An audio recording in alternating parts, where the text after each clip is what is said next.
adakah terdapat apa-apa caveat dalam harta itu. Okey, so peguam akan menentukan aspek-aspek itu.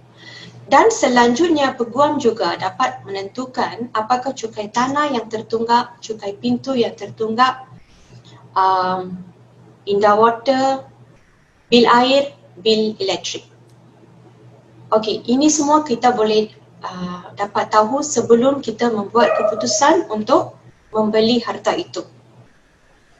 Okey, kalau terdapat caveat, kamu boleh bincang dengan peguam bagaimana cara untuk membatalkan caveat itu. Adakah boleh, berapakah kos yang terlibat, itu semua boleh dibincangkan pada peringkat itu sebelum kita mengambil satu keputusan muktamad untuk membeli harta itu.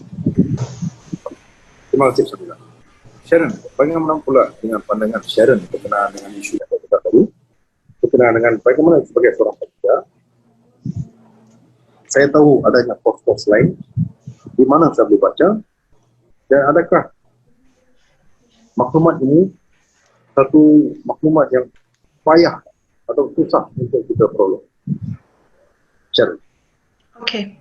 So seperti yang Syamila terangkan tadi, due diligence, again kita emphasize again due diligence in all our webinar sharing session. Kita selalu menggunakan perkataan ini, due diligence. Alright, so bolehkah kita dapat tahu apa kos-kos yang tersembunyi daripada hanya looking at the peristiran jualan, the POS? Okay, yes and no.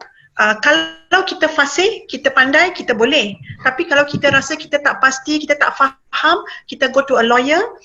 Then seperti Syamila terangkan tadi, the first thing the law firm will do is to do a land search. Alright? Daripada carian, then you akan dapat tahu beberapa perkara yang wujud. So bebanan yang timbul, again, if there's a caveat. My past experience, I would like to share. There was a caveat appearing on the title. Caveat ada, tapi caveat sudah melebihi 6 tahun. Okay, jadi kalau lebih 6 tahun, tidak valid, right? But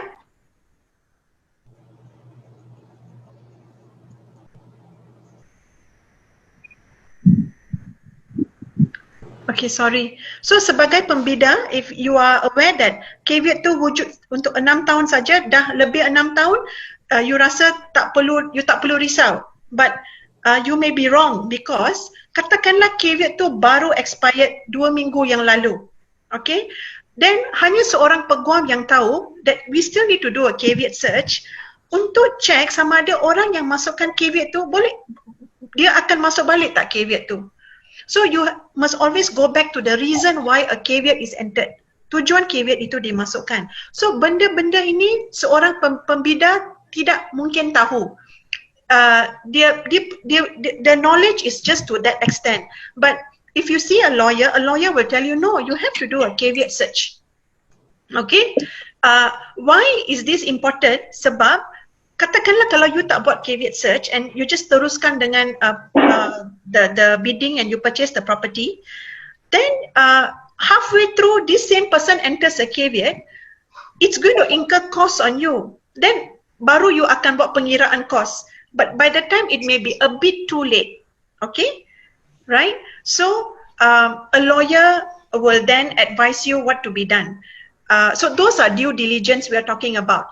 Bil api, bil air, mungkin seorang pembina boleh melalui dia punya connection, dia boleh dapat salinan-salinan. Indah water, actually you can just go online and you can request, you can check for the outstanding. Service charge sinking fund, you boleh menelefon management office. Cukai tanah, cukai pintu, sometimes you definitely need someone's help to go and print out. So those are things where some part of it seorang pembina boleh membuat sendiri. But secara mendalam, then only a lawyer can advise you lah. Okay. Terima kasih Sharon dengan Syamila. Satu pencerahan yang cukup penting. Isu ini hanya boleh diperbincangkan kalau ada as much as knowledge daripada Syamila dan Sharon. Saya berbalik kepada Sharon. Apakah kos-kos yang terlibat mungkin saya rasa Syamila atau Sharon boleh senaraikan kos-kos selain daripada kos deposit kooperatif dan harga riza yang kita perlu peroleh. Apa lagi senarai kos-kos yang kita boleh lihat? Seperti yang kita bincang tadi, sebelum lelongan, apa kos dia? Mungkin selepas lelongan, apa kos dia? Mungkin Sharon dan Syamila boleh bincangkan tadi. Okay, sebelum lelongan tu is the due diligence cost lah, which more or less we have discussed the last round. It will cost about 300 ringgit to appoint a lawyer and to get everything sorted out. Okay, untuk buat semua carian. So the lawyer will do everything for you and then you make a decision whether you nak proceed ke tak nak. Okay, then selepas membida, okay, selepas membina ada beberapa isu. Seperti yang Syamila pun she emphasized just now, utility tertunggak, bayaran bil tertunggak. So those are one of it. But there is another thing which I face a lot is title masih belum didaftar di atas nama the previous owner. That means title masih atas nama pemaju. The previous owner did not perfect the title. So sekarang sebagai lawyer kepada pembida, kita perlu hantar surat kepada pemaju, memberitahu pemaju bahawa so telah datang untuk membida.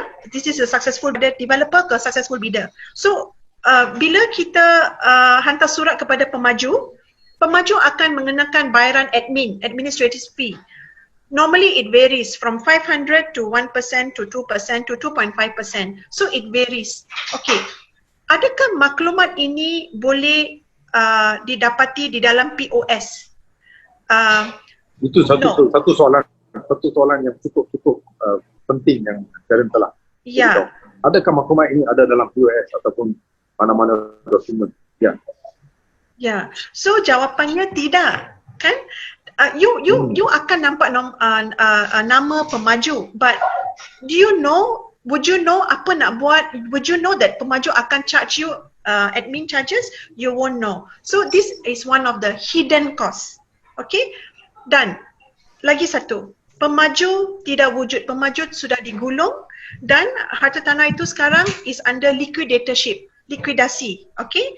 So kalau under liquidatorship, then you must know that ada beberapa kos yang liquidator akan charge you. It will be 2% of your purchase price, harga belian, alright, and then you have other cost like cost kalau pemindahan terus dia akan bagi further charges. So it may vary from 2,000 to even 5,000 ringgit. That is if liquidation, developer dah tak wujud. So lagi satu soalan. So the same question I'm going to ask. This you will not know from the POS. You have to write to the liquidator, the company, and then they will reply to you with all the list of charges one by one. Alright.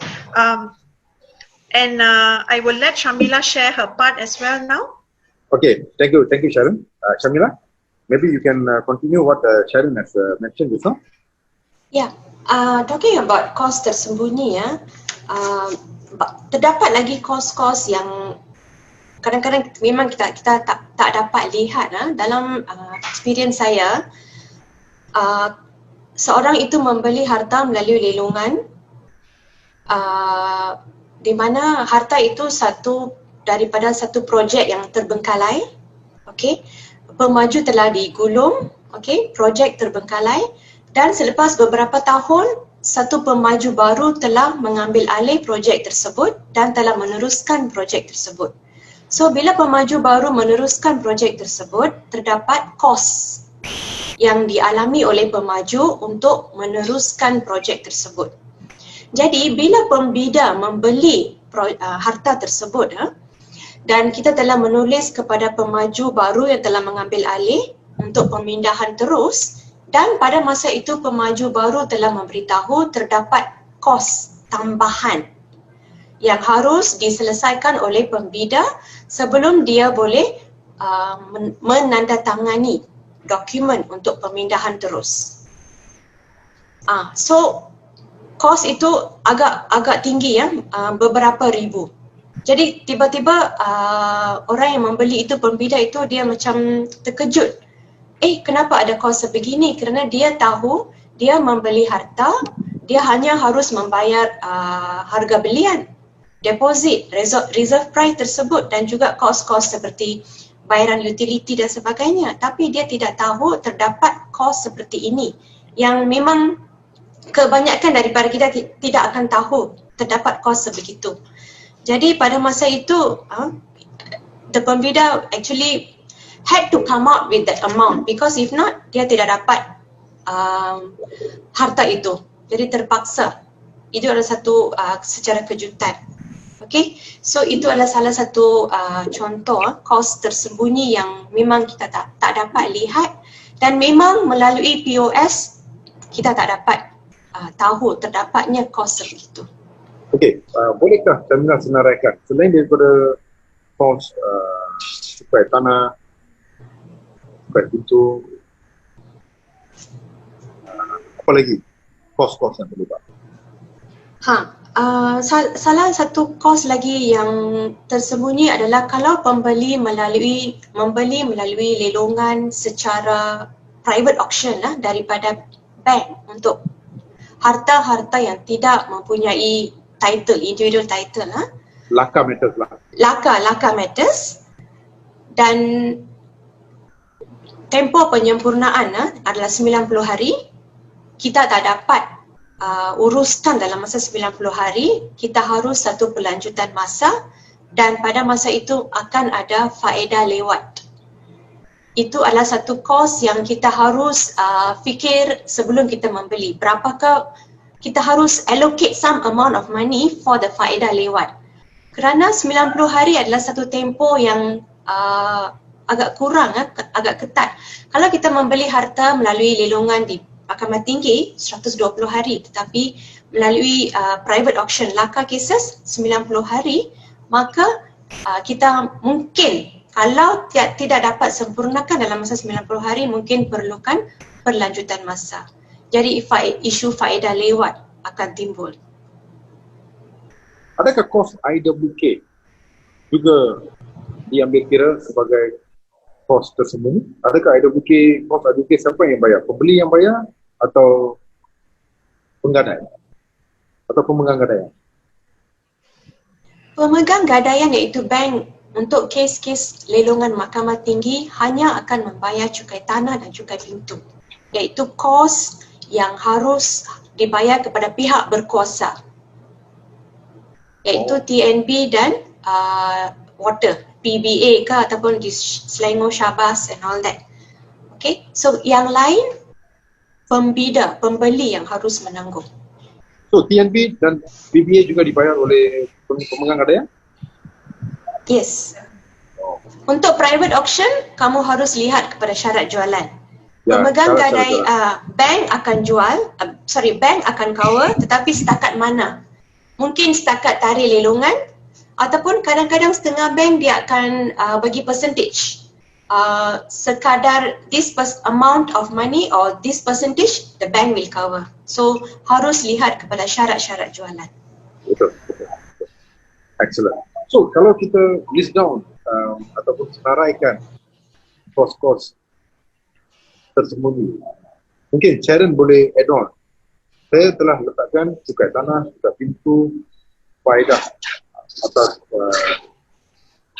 bayaran lewat tahun, start service, IWK, TNB dan air. Apa lagi Sharon?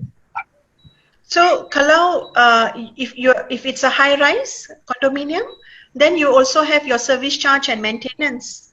Then you have your sinking fund. Then you have your fire insurance policy, right?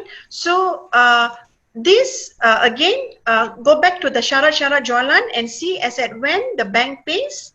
And mind you, just the statement of account from the management office, it can be go up to 15,000. it's a lot of money. All right, but the only thing is that most of the time the bank pays at the date of the auction, and anything after that will be borne by the bidder. All right, and I have seen a few matters where the bank do not pay for the late payment interest. That means when the owner defaulted, he never pays for this service charge. There will be late pay, there will be interest running. So the interest alone can be about 2,000 to 3,000. And there was a case a few months back. The bank says that they do not cover late payment interest. So the bidder would have to now absorb. Would he have known this from the POS? He wouldn't know until you actually do it. Until you are halfway through the case and then you realize that he has to come up with that money to pay. Right? Now, apart from that, we have security payment. There are some landed properties where you have got a security guard and they have actually set up a company. Gated Guarded. Those are outstanding fees which we have come across as well, but all this is not covered by the bank. So the bidder will have to come in now and take responsibility of it. Excellent. So we have listed down part of the hidden costs that might arise. Then there's one particular part issue I can see is that charge service. Apa itu charge service? Adakah semua harta akan ada charge service? Harta jenis apa yang ada kos sebegini? Sharon, Shamila? Okay. So service charge is your service charge and sinking fund goes together.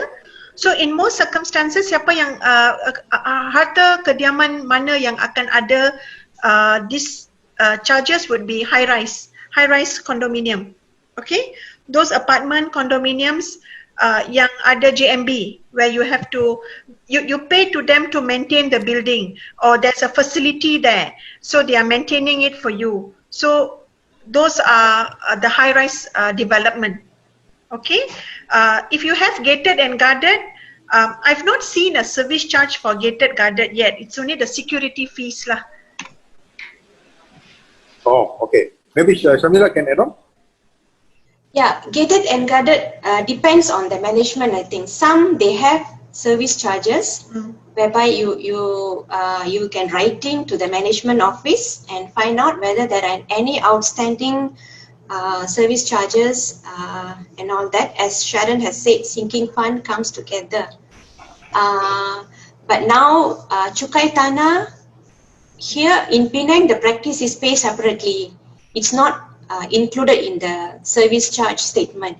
Yeah. I do not know in Selangor. Selangor and KL. I mean, now we have Cukai Petak here, so it's individual, no longer part of the service charge statement already.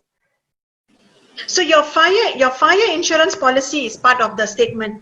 So yes. So the fire insurance policy, is that also paid by the bank? I have not, no, that's paid by the bidder, right? Yes. In most cases, it's paid by the bidder. Because we recently had a case where the fire insurance policy was remained unpaid for a few years, so it never got paid. So the bidder would have to, so the bank only pays the service charge and sinking fund to that date, but fire insurance was excluded. So the bidder asked, perlu ke dia bayar fire insurance? So it's a must. They have to pay. So he had to take responsibility of it. So I can see, Sharon, Shamila, there are two areas that we can look at.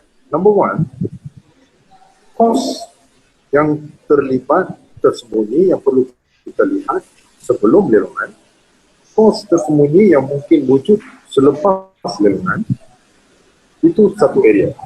Satu area lagi ialah untuk membuka ataupun untuk membeli hartanah, satu kos tersembunyi yang kita perlu lihat, dan juga untuk mendapatkan pinjaman, apakah kos-kos yang terlibat. So I can see 4 areas. Betul ke apa yang saya cakap begini, Sharon?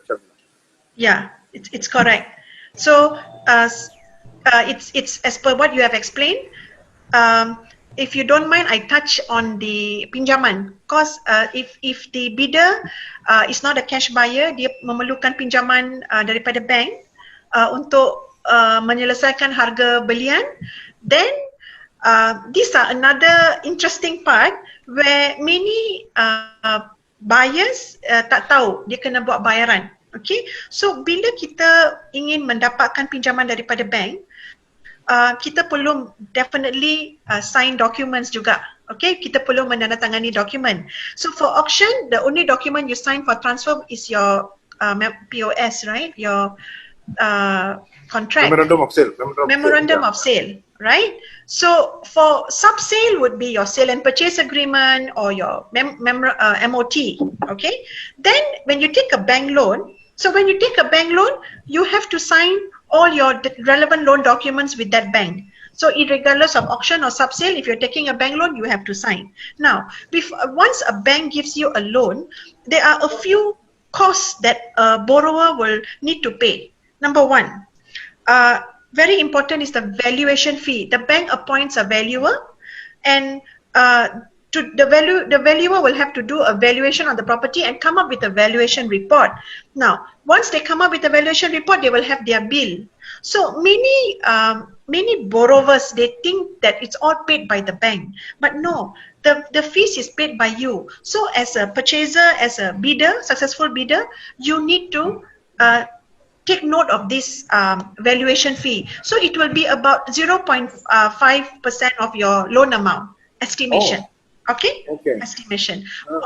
Yeah, so that's how we calculate. And then if they proceed to go and take a MRTA, mortgage reducing term assurance, then they need to go and do a body checkup. Then they need to go and pay. So all this is out of their pocket. So they may not know this at that time, but once they go into it, then they know, oh, they have to pay. And then thirdly is your lawyer's fee for loan. Now, a lot of situation where the borrowers thought that they will only pay fees for transfer. Okay, so they thought, oh, dah dapat pinjaman bank, okay, tak ada lawyer lah. But actually, there's a lawyer, a bank's lawyer, where you need to go and pay the legal fees there. All right. Now, there are situations where they do not have money to pay, and then they tell the bank, boleh tak saya nak finance legal fees dalam loan? But it's timing issue.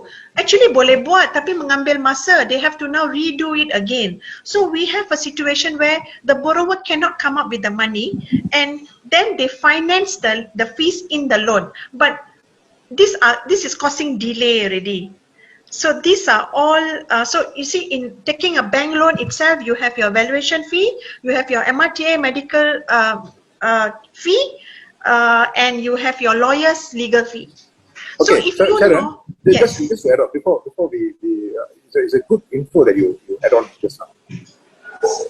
You were mentioning about integrating the lawyer's fee into the loan, but that is maybe for developer unit or sub-sale possible.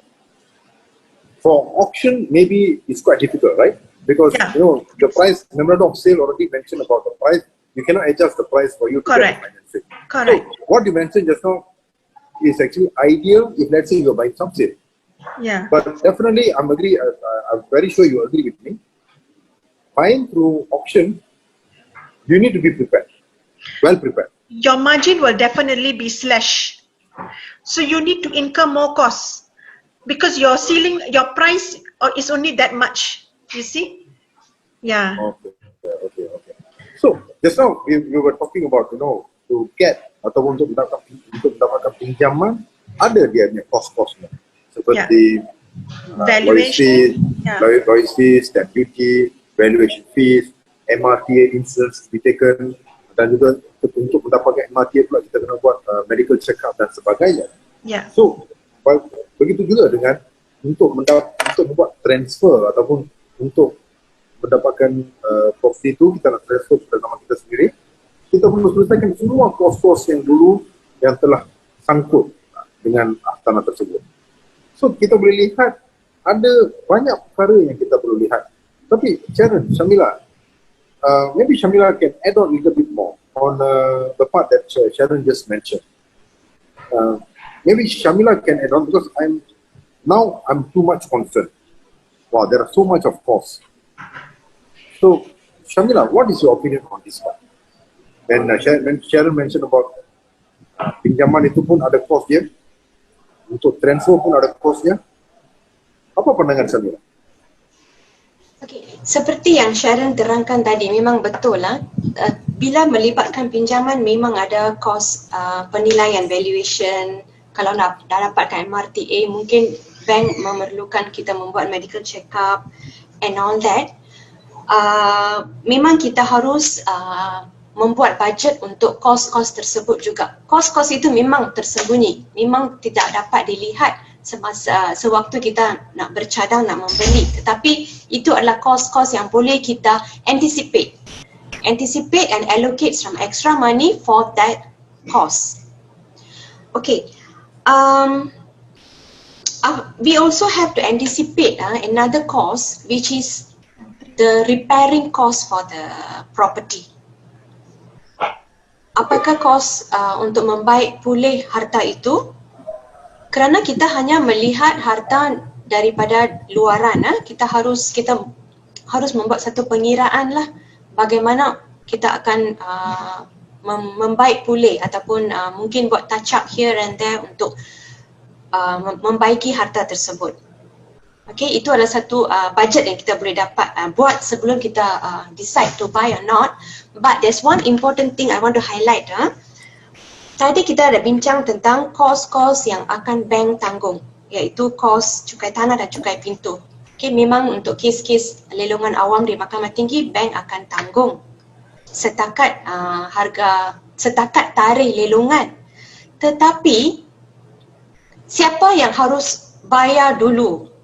Kebanyakan masa pembida harus mendapatkan jumlah-jumlah tersebut, membayar bayaran-bayaran tersebut, kemudian barulah bank akan bayar balik. Itu akan ambil masa. Jadi pembida harus ada wang untuk membayar bayaran-bayaran tersebut. Walaupun akan dibiaya oleh bank, tetapi you have to pay first. So you have to have the extra cash. Okay, so sometimes we cannot be relaxed, okay, this cost the bank is paying. But no, you have to pay first, later the bank will reimburse you. Oh, okay, so be prepared for that. Apa yang Shamila cuba nak beritahu ialah memang betul ada setengah kos tu memang bank yang akan bayar, tetapi pembida yang kena bayar dulu dan kita akan claim balik daripada bank.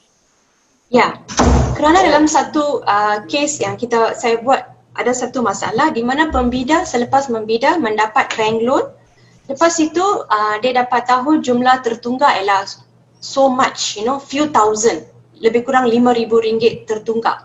Dia harus bayar dulu sebelum, lepas itu baru bank akan bayar. Bila bank akan bayar? Bank akan bayar lepas mendapat baki harga belian. Lepas pembida ataupun pembeli telah settle semua bayaran, baru bank akan membayar. Itu akan ambil masa beyond the 90 days or beyond the 120 days. So in my case, my client got stuck there, because he didn't have the extra cash to pay. So much of money outstanding which he has to pay first. So that's why the issue of budget. Yeah, and the bank will only release money after seeing all the paid bills, paid receipts. So there's the delay there. Wow, really, Sharon, Shamila, saya lihat macam makin lama kita masuk ke dalam isu lelongan ni, makin takut.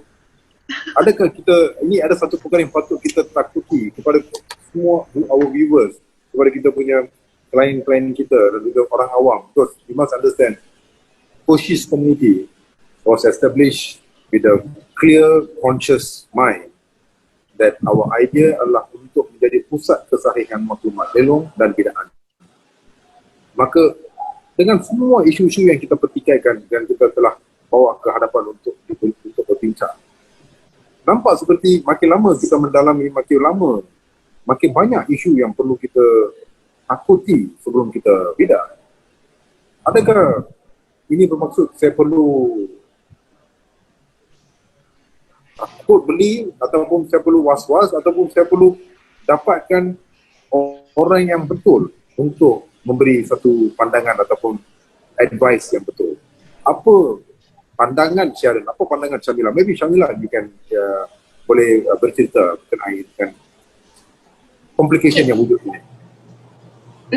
Untuk for me ya, saya rasa kita tidak perlu takut, tidak perlu rasa was-was, kerana kita we gather information, right? By you listening to this webinar, kamu akan dapat satu pengetahuan yang mendalam tentang pembelian hartanah. Dan juga bila kamu mengikuti Kushi's community, ya, you go to the website, from there you can learn a lot of things about buying property through auction. So membeli harta melalui lelongan ini memang bukan susah ataupun sesuatu yang perlu ditakuti. It's actually very exciting to buy property through auction because you're buying below market value. And definitely I've seen many of my clients, they keep on buying auction properties because they know that they're buying at a good value.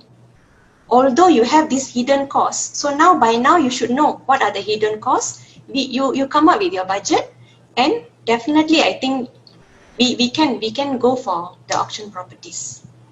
Don't worry. Thank you very much, Syamila. Because I believe cara kita pertikaikan isu-isu berkenaan dengan kos tersembunyi ini bukan untuk menakutkan, saya rasa. Sebenarnya ini adalah perkara yang patut semua orang tahu. 85% of Malaysian tidak arif dalam isu lelongan. So this is where we are coming from. Kita nak membetulkan isu ni untuk memberitahu, do not listen to people outside there.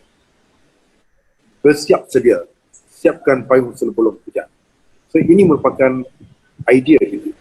Sharon, bagaimana, apa pula pandangan Sharon sekarang? Adakah ini bermaksud saya patut lihat pelaburan dalam hartanah, jenis hartanah yang lain daripada lelong, atau lelong ini ada kebaikan dia? Adakah saya boleh membeli? Adakah saya perlu mendapatkan ataupun maksud saya, adakah saya perlu buat sebanyak kerja ini untuk beli satu rumah? Atau apa cara yang sebaik yang mungkin kalau saya seorang pembina, apa patut saya buat? Okay, so seperti mana yang saya ada bercakap, all our webinars, kita selalu mengulang balik topik-topik yang selepas the last week. It's all related. So, come to think about it, dia bukan susah. Tapi, my advice is, I do a lot of sub-sale and I do a lot of auction matters. Okay? Untuk menjadi seorang yang arif, you have to buy an auction property first. You know why? This is where you learn. Because auction property teaches you all the flaws, all your do's and don'ts. Okay, apa yang you kena buat, apa yang you tak boleh buat. Okay. Now, when you buy auction property, you're buying it below market value. You have already, and like what Syamila spoke about, you have a ceiling price there. You already know your ceiling price. You cannot go beyond that. So you are given an opportunity to do your budgeting before you bid for the property.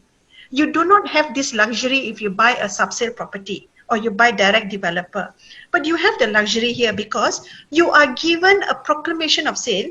You are given time to do due diligence, and you are given time to come up with finances. So, like I did mention, to go to buy an auction property, if you are really keen to go ahead, you go all out. Okay, you cannot go halfway and then nak patah balik, cannot. All right. I find auction property, I myself, like what Syamila said, is very interesting. Even we have a 90 days and 120 days, but we find it really interesting to do all this due check. So you are able to advise the bidder what you should do. Okay, you advise them accordingly. So my advice to the bidder is, if you could get a lawyer and just pay the initial 300 ringgit lah, maybe 300 ringgit to do the due deed, let them handle it for you. They do a due deed for you at the initial stage, and you will be able to now decide how much of extra hidden costs you need to come up with, a backup. So I would think auction property is where you start. Thank you. So Sharon, Shamila, that means katakanlah saya nak bagi satu cadangan, satu rule of thumb. What will be the percentage? I think we have discussed about this percentage of cost that we need to look at before we even think of bidding. So what is the percentage of cash minimum I should have before I come for a bidding? Shamila? Okay. You have to. It depends on what type of property you are buying. So you get their lawyer's quotation. How much is the fees, stamp duty, and if you're buying through loan, how much are the fees for the loan, and other costs like valuation and all that, and whether there is a developer involved, a developer consent fee. Okay, about other charges, utility outstanding charges. Okay, so I think everything will come about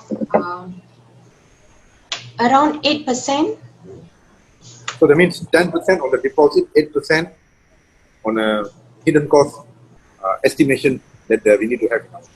So if we're talking about 18%, easily we need to have about 80%. But this 18% not inclusive of repair costs, correct?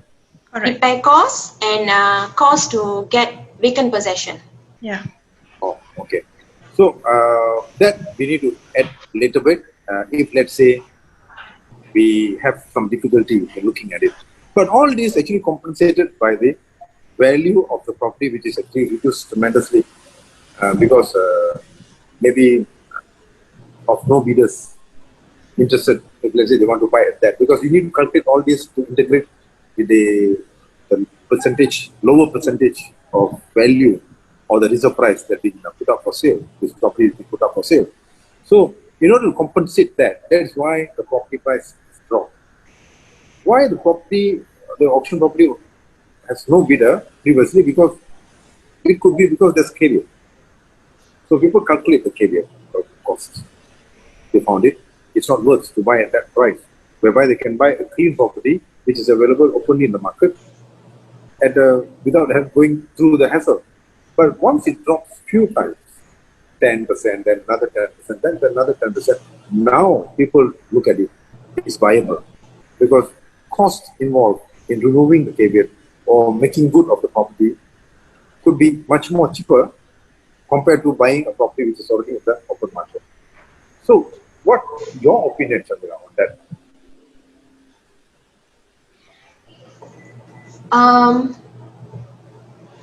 Okay, that's why as I said earlier, costs the price that you pay for auction property it's normally in 90% of cases is normally beyond below the market value. Okay, so you are actually buying it below market value, and at the same time you do calculation of all these costs, the hidden costs and the lawyer fees, everything which come about 8%. Okay, and then we decide whether we are actually buying the property or not. Okay, so but at the same time, if there is any problem with the property, caveat, or if you need to repair the property and all that, get a quotation. For caveat, ask your lawyer to do caveat search. See whether the caveat can be removed, or if want to be removed, how much is the cost involved. Okay, if there is someone occupying the house, when we decide to buy the house, we go and see the house. When there are occupiers, of course, you talk to the occupier, and then you find out whether they are willing to move out. If they are not willing, then there will be a cost on that. So get a quotation from your lawyer also on that, because cost for vacant possession and removal of caveat, it's not very cheap. It's quite expensive because it all involve court proceedings, appointment of lawyers, it will drag. So definitely the cost will be higher there. So get yourself prepared for that, and see, you check whether those costs, calculating all that, whether it's worth buying the property or not. Okey, kalau begitu masalahnya, adakah kita perlu takut untuk beli disebabkan kos repair atau kos untuk perbaiki itu macam mana kita nak tentukan sebelum hari galungan? Sebab kita tidak boleh masuk ke dalam rumah. Macam mana Syarif? Macam mana kita nak tentukan? Adakah adakah kita akan mengambil satu calculated risk dalam hal ini? Ataupun macam mana kita nak tentukan? Mungkin saya boleh bagi satu jawapan. Soalan ini memang mungkin saya boleh bagi satu pandangan ini. Mungkin Sharon dan Syamila boleh bagi pandangan kamu juga. Saya selalunya lihat properti itu daripada dua perspektif. Satu, harga dia. Keduanya, saya selalu pay a visit, pergi lihat rumah itu. Dan selalunya bila saya lihat rumah itu dari luar, jika rumah itu masih lagi bersih, walaupun ada semak, tapi bukan meliputi seluruh penjuru depan, masih lagi nampak seperti bersih lagi, saya selalunya memberi repair cost saya dalam lingkungan 1 hingga 2%. Sebab pertamanya kita boleh lihat berapa tahun rumah itu. Jika rumah itu baru 10 tahun, 15 tahun, saya tidak rasa ada masalah besar dari wiring dan juga pipe. Wire dan pipe saya rasa tidak ada masalah. Jika rumah itu lebih daripada 15 tahun atau 20 tahun, maka cost saya terpaksa saya increase pada 2 hingga 3%. Walaupun rumah itu masih lagi dalam keadaan yang baik, saya selalunya akan letakkan 3% cost sebagai cost repair, sebab plumbing and wiring kemungkinan ada masalah besar. Itu satu bahagian. Kalau rumah itu masih lagi elok, sekarang kita lihat berapa tahun sudah rumah itu dibina. Yang keduanya pula, jika rumah itu dalam keadaan yang cukup menyakitkan hati atau menyakitkan mata, kita akan beri satu lagi cost, iaitu cost untuk repair secara lebih besar. Selalunya saya akan bagi cost itu dalam 4 hingga 5%. Kalau rumah itu memang buruk, 4 hingga 5%. Of course, ada lagi satu kategori lagi. Kategori di mana rumah itu kita boleh lihat dalamnya bila kita berdiri di luarnya. Maksudnya, bila dari luar, you boleh nampak semua. That means you boleh nampak sampai kitchen, and you can lihat dapur dan juga tandas dia. Maka faham-fahamlah, rumah itu memang perlu dibuat balik secara keseluruhan. So, ini lagi senang sebab selagi rumah itu pintu depannya tidak ditutup, tidak berpenghuni, kita boleh masuk ke dalam. Kalau pintunya ditutup, nampak buruk, 4 to 5%. Rumah 15 tahun dan ke bawah, maybe 3% or 2%. 15 tahun ke atas, 3%. So this is how saya gauge, supaya saya tahu. Yang saya cakap tadi, kalau dianya rumah yang boleh kita lihat, bila kita berdiri di luar rumah untuk lihat rumah dalam tu, maka itu bergantung kepada this is not a repair, this is doing up the property from scratch. So you need to bring a contractor and ask them to give a quote. So these are the things usually I look at. So ini daripada sini saya dapat tahu apa yang saya perlu buat dan sebagainya. So ini merupakan cara saya. Mungkin Sharon dan Syamila boleh share. Mungkin klien Sharon atau klien Syamila pernah bagi satu idea macam mana mereka lakukan. Sharon, Syamila? Yeah. For my clients, it's one like what Jeevan you explained. Kalau dia nak membeli property via auction, they will go to the property. They will go for a few days. Then diorang akan interview jiran-jiran untuk dapat maklumat mengenai property itu. Kalau property itu kosong, then dia akan tanya jiran-jiran, ada tak orang siapa tinggal. So they will do their own due diligence on the physical to find out about the property, right? So exactly like what Jeevan said. If you look at the house, kalau rumah tu okay, nampak cantik, then maybe you just need painting cost, so 1 to 2%. So it all depends on your view and the information yang you dapat daripada jiran-jiran. And the most important, Jeevan, you explain, most investors, they will find out bila tarik rumah ini disiapkan. So dah berapa tahun this house have been there? Dah berapa tahun? 10 tahun, 20 tahun. Then most people worry about termite issue. Okay, but they will check with the neighbor. Why? They check kalau neighbor ini jiran sebelah kiri dah buat the termite what do you call? Solution, Termite. Then jiran sebelah kiri and kanan dah buat. Tapi kalau rumah tengah ini tak buat, then habislah. When the termite, when the both properties are inspected, then it will affect your property, the middle one. So all this plays a very important role. So coming back to your question, Jiwan, very interesting is kenapa kita mesti takut? Kita dah diberi peluang untuk membuat semua inspection ni on our own. So kalau kita nak beli property, bukankah kita sendiri nak pergi dapat tahu, nak pergi tengok rumah, nak pergi tanya soalan, nak dapatkan maklumat, get a lawyer, find out all this. So semua di dalam tangan pembida. So I think you shouldn't be afraid. It's an opportunity. Thank you, Sharon. Shamila, how about you, Shamila? Sebelum kita buat wrap up sekarang. As I said earlier, so since now you know what are the costs will be involved and you get the benefit bila kamu sudah melantik peguam, untuk saya memang saya setuju dengan Sharon. Melantik peguam, membayar dia fees yang 300 untuk buat due diligence and all that. So through that you will know, you can foresee apa-apa cost yang akan terlibat. You buat satu budgeting, check dengan pihak bank apa kos-kos di bahagian pihak bank, and then check on the insurance part and all that. So now you have a very clear picture on all this. The important is tengok keadaan property itulah yang seperti Jiwan dan Sharon cakap.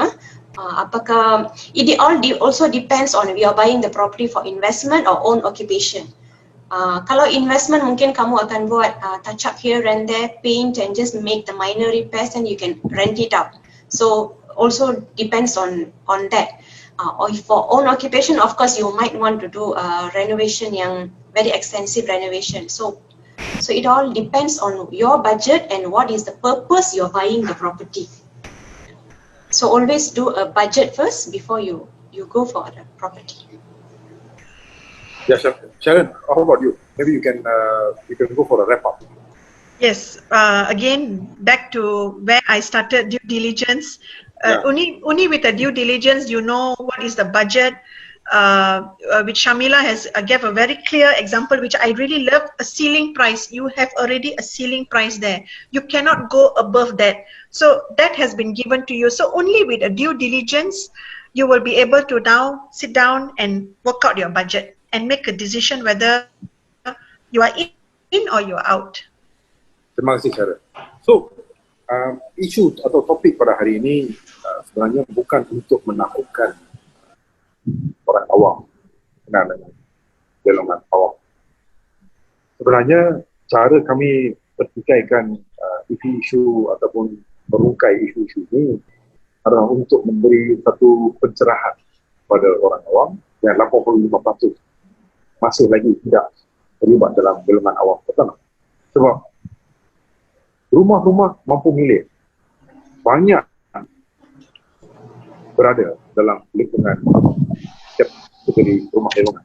Tetapi sayangnya bukan semua yang dibeli oleh klien-klien ataupun orang awam yang dalam kategori perlu membeli rumah mampu milik. So apa jadi ialah kita terpaksa beli rumah mampu milik yang dibina oleh